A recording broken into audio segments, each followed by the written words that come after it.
Welcome to Calculus. We conquer our fears and flex in the face of adversity. On this episode, Stevenson will demonstrate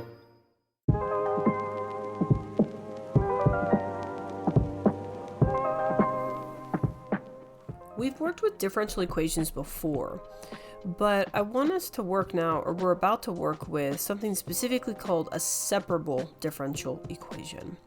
Now pay special attention to how the structure of this is. If your differential equation is a product of two functions, then that is a separable differential equation. What that means is we need to divide the y function to the left side, and then we multiply the differential for x, the dx, to the right side. So essentially we want all the y terms on the left and all the x terms on the right. And then what happens when we integrate both sides, we actually create a general solution, and we can go from our steps from there. So what we're going to have to train ourselves to get used to is to recognize, how is this function of y multiplying this function of g? But through practice, I will show you how we can find those structures and thus be successful. So this is an example of a separable differential equation. Now, how do I know this is a separable differential equation? Notice I have both x and y on this side, and they're a product. So my first job is going to be to move all the y's to the left and the x's to the right. Before I can do that though, I need to make sense of this problem. So notice how xy is inside a quantity squared. So what I need to do is do an exponent rule so I can break them out of this product here inside this parentheses.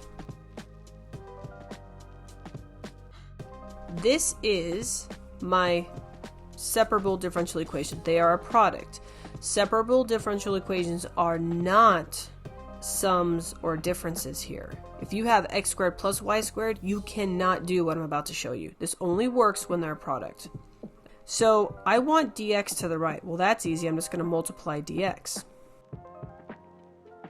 But I need y squared to the left. So I'm going to divide y squared to the other side. Alright, now I have my y terms on the left, my x terms on the right. What I'm going to do now is I'm going to integrate both sides. Before I do that though, I'm going to change this. I'm going to change this using exponents. The reason I change that is because now I need to integrate. By rewriting this 1 over y squared as y to the power of negative 2, I can now use reverse power rule. So let's do that. Now when you integrate both sides, you're going to generate a plus c. And you might be thinking, well, Stevenson, won't there be a plus c on the left and on the right? Do we have to have two of them? The answer is you only need one. Because essentially you're going to have a constant on the left, a constant on the right. They're going to combine together to make one constant. So this arbitrary c represents the combination of that constant. So don't stress. And notice we have an initial condition here. We're going to come to that in a moment. But what I want to point out here is what I did. I did reverse power rule to get this. I did reverse power rule to get this. And this is when I add my plus c. Immediately as I integrate both sides, add your plus c here. If you forget to add it here, you will cost yourself points on your AP exam. You need to add it at the appropriate time. This is that. Now, we need to solve for c. We have some information right here, so let's use it. When x is 1, y is 1. Well, that's pretty convenient. So essentially, all I have to do is plug in a 1 here and here.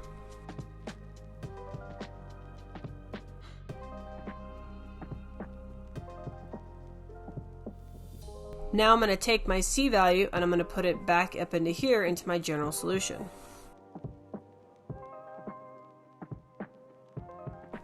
Now at this point you might be thinking, well, aren't we done? Well, no, we're not. We have to solve for y.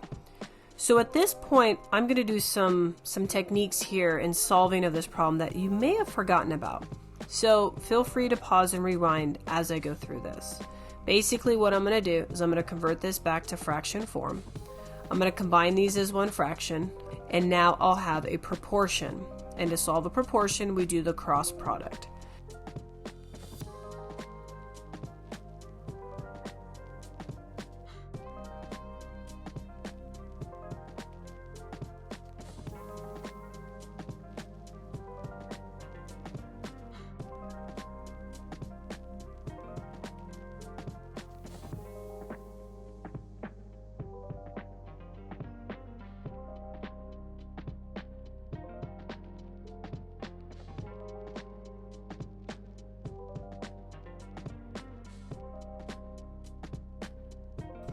So after I solved my solution, what I had to do is check the domain of where this exists. So if you look at this denominator here, this is a rational function. So that means the denominator can never be negative. So what I did is I took my function here and I said, well, when can this not be negative? Well, and then I started to solve and I said, well, x, so I added this over and I said, okay, well, x cubed can't be 4. So then I did the cube root on both sides and I said, well, x cannot be the cube root of 4.